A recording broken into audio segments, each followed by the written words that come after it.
जुर्म कितना भी संगीन क्यों ना, गुनाहगार कितना भी शातिर क्यों ना, हर गुनाहगार अपने दामन पर छोड़ ही जाता है गुनाह की चिट्ठी, क्योंकि गुनाह अपनी गवाही खुद देता है।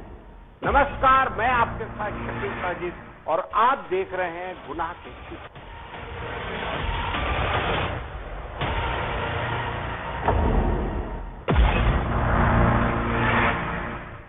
उत्तराखंड पुलिस ने एक सनसनीखेज हत्याकांड का पर्दाफाश करते हुए जेल और बाहरी गिरोह के खतरनाक गठजोड़ का भंडाफोड़ किया है।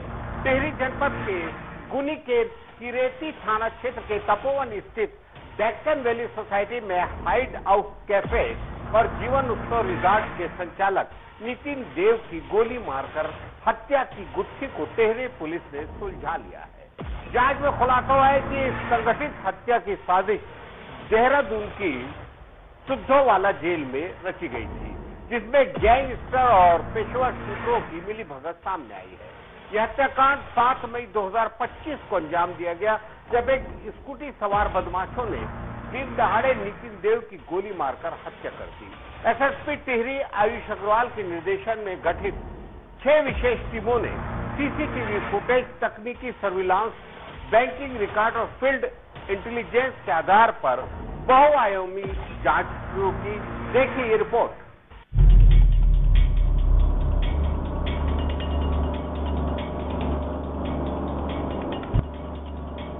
बीते 7 मई को थाना मुनी की रेती पर रात्रि करीब 11 बजे सूचना प्राप्त हुई कि डेक्कन वैली सोसाइटी में एक व्यक्ति को गोली मारकर अज्ञात व्यक्ति स्कूटर से फरार हो गए हैं। सूचना पर थाना कोतवाली मुनी की रेती पुलिस घटनास्थल पर रवाना हुई। घटनास्थल का निरीक्षण करने पर डेक्कन वैली सोसाइटी के ब्लॉक 4 में एक व्यक्ति खून से लथपथ अवस्था में पड़ा था, जिसकी पहचान नितिन देव पुत्र देवराज निवासी flat number 403 block 4 Deccan valley Tapovan थाना मुनी की रेती जनपद टिहरी गढ़वाल के रूप में हुई। नितिन देव तपोवन में विगत 10 से 12 वर्ष से रह रहा था और हाइड आउट कैफे व भोगपुर स्थित जीवन उत्सव रिसोर्ट का संचालक था। घटनास्थल का निरीक्षण करने पर आसपास की सीसीटीवी फुटेज में प्रारंभिक पूछताछ करने पर जानकारी मिली कि नितिन देव उपरोक्त को अज्ञात 2 अभियुक्तगण द्वारा गोली मारकर हत्या की गई है। वह दोनों स्कूटी लेकर फरार हो गए हैं। इस सनसनीखेज घटना की गंभीरता को देखते हुए तत्काल सघन चेकिंग अभियान चलाया गया और उच्च अधिकारियों द्वारा भी घटनास्थल का मुआयना किया गया। घटनास्थल से फॉरेंसिक टीम द्वारा साक्ष्यों को एकत्रित किया गया।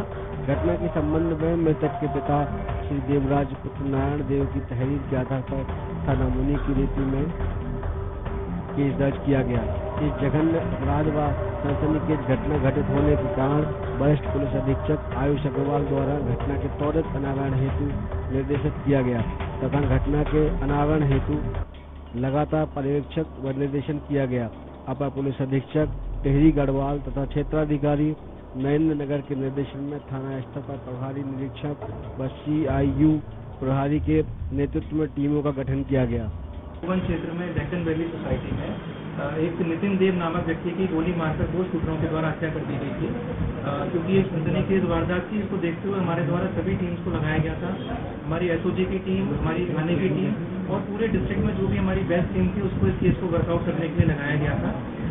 इसमें जानकारी करने में सामने आया कि जो शूटर्स थे ये दोनों पिछले कुछ समय से इसी सोसाइटी में किराए पर रह रहे थे और इनके द्वारा एक फर्जी आधार कार्ड वहाँ पर जमा कराया गया था। साथ ही जो नंबर इनके द्वारा यूज किए जा रहे थे फ़ोन नंबर बातचीत करने के लिए, वो भी फर्जी सिम लिए गए थे। साथ ही ये लोग इतना ज़्यादा प्रोफेशनली अवेयर थे कि इनके द्वारा हर जगह जब भी घर से बाहर निकल रहे थे, फ्लैट से बाहर निकल रहे थे, तो मास्क और CCTV लगाकर निकल रहे थे। तो इस प्रकार इनकी कोई भी पहचान, आइडेंटिटी, इनकी फोटो मिलना बहुत ही मुश्किल हो गया था। इसमें हमारे द्वारा अलग अलग टीमों का गठन किया गया। CCTV के माध्यम से जब ये घटना के बाद में स्कूटी लेकर भागे थे उसको भी पीछा किया गया कि अलग अलग कैमरों में देखा गया। साथ ही जो इनकी फ़ोन नंबर यूज किए गए थे उसका भी टेक्निकल एनालिसिस किया गया और जो भी प्रोफेशनल गैंग हमारे वेस्टर्न यूपी में, उत्तराखंड में, दिल्ली में सक्रिय हैं, इन सब की जानकारी की गई कि ये लोग कहाँ पर हैं, इनके कौन कौन गैंग मेंबर्स हैं, जो लोग जेल में निरुद्ध हैं उनसे कौन कौन लोग मिलने आ रहे हैं। तो इस प्रकार अलग अलग टीम बनाकर पूरा डिटेल में काम किया गया। देखिए घटनाक्रम से समझ में आ गया था कि बहुत ही प्रोफेशनली इस काम को अंजाम दिया गया था। 20 दिन पूर्व ये शूटर्स यहाँ पर सोसाइटी में आ गए थे और पूरी तरह से थॉरोली इन्होंने रेकी की थी, कहीं भी अपनी आइडेंटिटी रिवील नहीं की थी और बहुत ही सोच समझकर इन्होंने इस घटना को अंजाम दिया था। तो इसमें हमारे द्वारा ये भी मोटिव का पता लगाने के लिए भी जो मृतक था इसकी किन किन लोगों से राइवलरी हो सकती थी, उन सभी एंगल्स पर भी काम किया गया। उसी में सामने आया कि विपिन नैयर नाम का व्यक्ति था, लोकल व्यक्ति था, जिसका कि मृतक से कुछ झगड़ा चल रहा था और पिछले वर्ष विपिन नैयर को पॉक्सो के केस में जेल भी भेजा गया था कोतवाली ऋषिकेश के द्वारा। और विपिन नैयर को ये लगता था कि नितिन देव जो मृतक है उसके द्वारा उसके ऊपर झूठा केस कराया गया है, इस कारण से वो उससे रंजिश भी रखता था। और जेल में रहने के दौरान विपिन नैयर की मुलाकात रामवीर नाम के गैंगस्टर से होती है। जो रामवीर था ये 2008 में भी एक मर्डर कर चुका था और पिछले वर्ष 2024 में भी 2 लोगों का मर्डर किया था रायपुर जनपद देहरादून में, और उसी कारण से वो जेल में निरुद्ध था। और उसके अन्य साथी भी रोशनाबाद और सिद्धूवाला जेल में मौजूद थे। प्रारंभिक जांच में मृतक नितिन देव से रंजिश रखने वाले लोगों व हत्या के लिए मोटिव जानकारी की गई तो जानकारी प्राप्त हुई कि डेक्कन वैली तपोवन में पूर्व से ही नितिन देव पुत्र देवराज व विपिन नैयर पुत्र सुरेंद्र कुमार नैयर के मध्य पूर्व से ही कई प्रकरणों में रंजिश चल रही थी तथा विपिन नैयर द्वारा नितिन देव के कैफे बदचौथ की शिकायतें पुलिस, वन विभाग, एनजीटी और एमडीडीए में किया जाना तथा शिकायत के उपरांत उसका कैफे का सील किया जाना प्रकाश में आया है। जांच में यह तथ्य भी सामने आया है कि विपिन नैयर सितंबर 2024 में कोतवाली ऋषिकेश से बलात्कार व पॉक्सो अधिकरण के मामले में देहरादून जेल में बंद हुआ था। इस मुकदमे को लिखाए जाने व सजा दिलाने में मृतक नितिन देव द्वारा विपिन नैयर के विरुद्ध प्रभावी पैरवी की थी और जेल जाने पर सोसाइटी में मिठाई बांटी गई थी। बलात्कार व पॉक्सो जैसे संगीन अपराध में जेल जाने पर नितिन नैयर ने अपना अपमान व बेइज्जती महसूस हुई। इसी प्रकरण में अभियुक्त विपिन नैयर की माह जनवरी 2025 में जमानत हो गई थी और वह तभी से नितिन देव से बदला लेने की फिराक में था। विपिन नैयर अचानक हत्या से कुछ दिन पूर्व दिनांक 24 अप्रैल 2025 को अपनी जमानत तुड़वाकर पुनः देहरादून जेल चला गया था। हत्या की घटना से पूर्व विपिन नैयर को जेल चले जाना उसके द्वारा हत्या कराए जाने की संभावना को परिलक्षित करता है। इसी क्रम में ये तथ्य सामने आए हैं कि अभियुक्त विपिन नैयर का देहरादून जेल में बंद रहने के दौरान कुख्यात अपराधी रामवीर सिंह पुत्र राजपाल निवासी कासमपुर भूमा थाना मीरापुर मुजफ्फरनगर उत्तर प्रदेश से दोस्ती हुई व विपिन नैयर का उसके घर आना जाना सामने आया है। अभियुक्त विपिन नैयर द्वारा जमानत पर बाहर आकर कुख्यात अपराधी रामवीर के साथ ही बिमले से संपर्क किया गया व 2 सूत्रों को फर्जी पहचान पत्र के आधार पर डेक्कन वैली में मृतक के पड़ोस में फ्लैट नंबर 101 ब्लॉक नंबर 4 में किराए पर दिलवाया गया। दोनों सूत्रों द्वारा नितिन देव के आने जाने के समय पर लगातार रेकी की जा रही थी। वह सूत्र अपनी पहचान छुपाने के लिए मास्क व हेलमेट लगाकर किराए की एक्टिवा से आ जा रहे थे। जांच के दौरान सूत्रों के मोबाइल नंबर व उनके पैसों के ट्रांजैक्शन के महत्वपूर्ण सुराग पुलिस को लगे और दिनांक 16/5/2025 को सर्विलांस व सुरागसी पतारसी करते हुए अभियुक्त बिमलेश और विकास पुत्र जयप्रकाश निवासी ग्राम सरना थाना शाहपुर जिला आरा बिहार से पकड़कर गिरफ्तार किया गया। अभियुक्त बिमलेश और विकास के विरुद्ध पहले से ही बिहार में अभियोग पंजीकृत है जिसकी जानकारी दी जा रही है।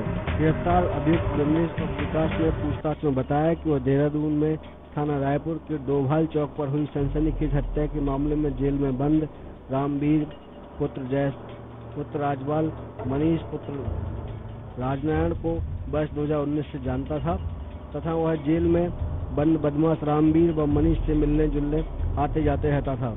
इसी दौरान उसे जेल में नितिन देव की हत्या की सुपारी दी गई। हत्या की योजना के सिलसिले में विपिन नैयर से उसकी कई बार कश्मीरी गेट, दिल्ली और द्वारका मेट्रो स्टेशन व ऋषिकेश में मीटिंग हुई। उसके बाद 2 सूत्रों को विपिन नैयर से बुलवाया गया और विपिन नैयर द्वारा नितिन देव की हत्या करने का उसे काफी धनराशि व मकान देने का प्रलोभन दिया गया। सूत्रों से विपिन नैयर की जान पहचान हो जाने के बाद सूत्रों को डेक्कन वैली सोसाइटी में रुकवाया गया, जहां सूत्रों द्वारा नितिन देवराज की कई दिनों तक लगातार रेकी की गई। वह दिनांक 7/5/2025 को रात्रि में मौका मिलने पर पिस्टल से 4 फायर कर नितिन देव की हत्या कर दी गई और किराए की स्कूटी से वो अपराधी फरार हो गए। हत्या की घटना में सम्मिलित अन्य अभियुक्तगणों की तलाश में पुलिस की टीमें लगातार संभावित स्थानों पर छापेमारी कर रही हैं। इस मामले में जल्द ही अन्य अभियुक्तगणों व सूत्रों की गिरफ्तारी की जाएगी। Manish Sharma, D news plus, Rishikesh, Uttarakhand.